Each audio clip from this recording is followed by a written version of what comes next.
You can find a preseason poll, preseason projection for college football just about anywhere you click on the interwebs these days. And one of the ones that I look at annually is Bill Connelly's over at ESPN. And I was taking a look at it today. And it is exceptionally analytical. Lots of numbers, lots of decimal points, lots of rankings, lots of formulas, lots of charts. That's the way Bill Connelly handles his writing at ESPN. And for some people, that's like gold. For some people, it's just white noise. Just get rid of it. And that's okay either way, but we're sitting here in late July, and that's kind of the season of the year that we're in. And I did take an interest in what Bill had to write about the Southeastern Conference today and what he had to write about LSU today. And I will start with the returning production. This is something that Matt on After Further Review talks about a lot and that I find interesting as well. When you look at returning production, LSU is in the middle of the pack of the SEC, closer to the top, and they return about 65% of their offensive production. That's 23rd in the country. The teams ahead of LSU in returning production, which, by the way, is weighted heavily towards quarterbacks. So Garrett Nussmeier coming back is huge, even though you lose Mason Taylor and you lose Kyron Lacey and you lose a lot of your offensive line. Like the fact that you've got your quarterback through for 4,000 yards is weighted here. Auburn's got more returning production back. Oklahoma, which surprised me, has more returning production back. Texas A&M, and then Vanderbilt is actually the top of the SEC at third nationally in returning production. LSU returns 65% on offense and 64% on defense, according to Bill Connelly. So that's a good place to start. Then I immediately go to, okay, well, what does he think about this year's team? And I do that with an understanding of what the vibe is in Baton Rouge right now. And the vibe in Baton Rouge right now is sky high.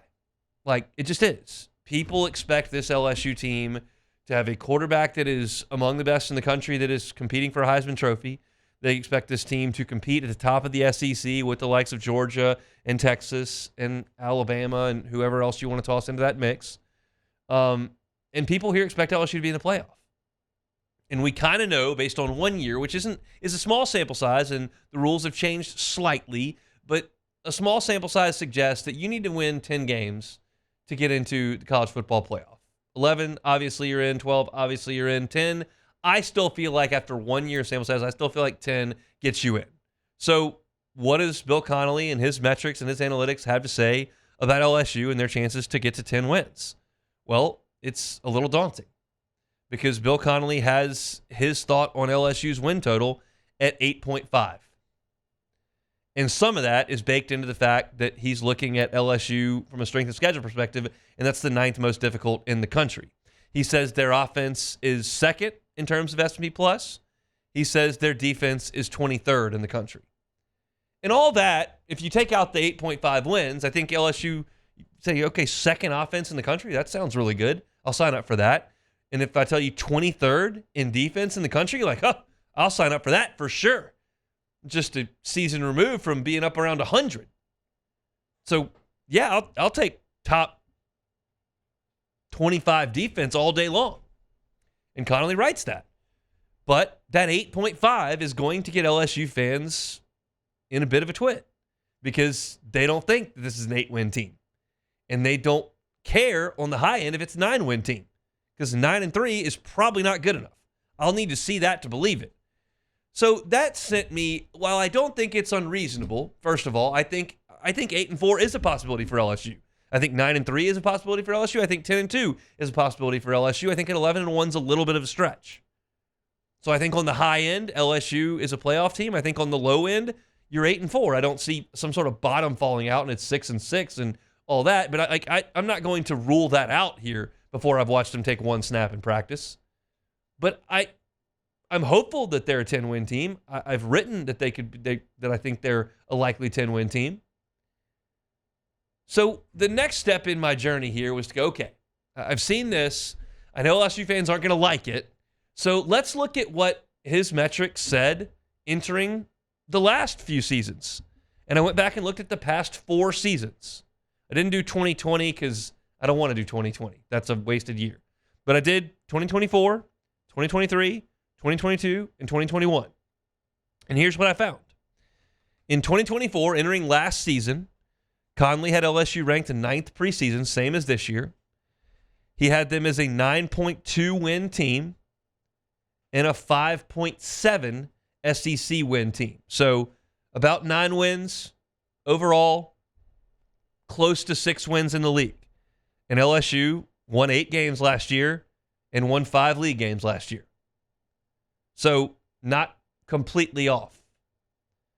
Go back to 2023, Jaden Daniels' Heisman Trophy season. I don't know if anybody quite saw that coming, along with Malik Neighbors and Brian Thomas, but you also couldn't have possibly forecasted that defense to look that bad. So what did he say entering the 2023 season? He had him 5th in the country preseason. 5th. Had 9 wins and then 5.5 SEC wins. And LSU went 9-3 and won 6 league games. So you had right on the money for their overall wins, and you had 6-2 on a 5.5 win SEC mark. That's right about correct. Go back to 2022, Brian Kelly's first year at LSU. 28th preseason. 6.5 wins overall is what he had him forecasted for. 3.1 in the league. We know LSU greatly outpaced that. LSU won 9 games that year, so 2.5 over the total that Connelly had projected, and won double the SEC games. LSU went 6-2. He had LSU as a 3.1 win SEC team. So undershot there. And then 2021, coming off the COVID year that was weird, and you come back, it's 2021. This ended up being Ed's last season, and LSU was 26th preseason. I don't know what that baked in with Miles Brennan here. I'm not sure. But he had him at 7.2 wins overall. They won 6. He had them at 3.9 SEC wins. They won 3. So not far off. Essentially, last year, he hit it. He just barely overshot where LSU finished. LSU was a little bit worse. 2023, he hit it right on the number. 2022, he didn't see in Brian Kelly's first year LSU ripping off the total that it did, and he missed the overall wins by 2.5 and was 1 high on the losses. And then in 2021, he had LSU as a pretty mediocre football team, and LSU was a pretty mediocre football team. So this is to suggest that, like, his forecasts have been pretty good outside of Brian Kelly's first year where LSU won the SEC West. And so he looks at this and says that it's between an 8 and a 9 win team, and it's probably a 5-3 SEC team. And if you extrapolate that out, it's probably a loss to Clemson, 3 SEC losses, and you're sitting there 9-3, 8-4.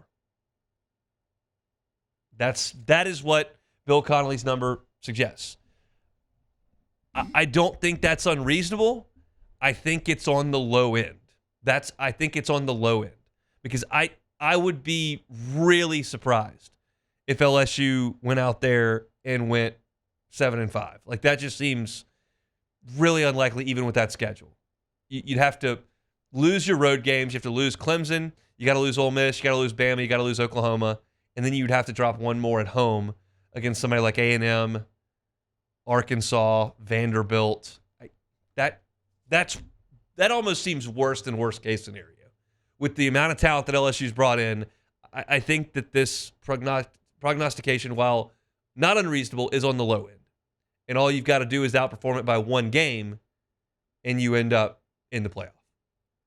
And we know that so many SEC games, especially with the good teams, come down to the last 7 minutes.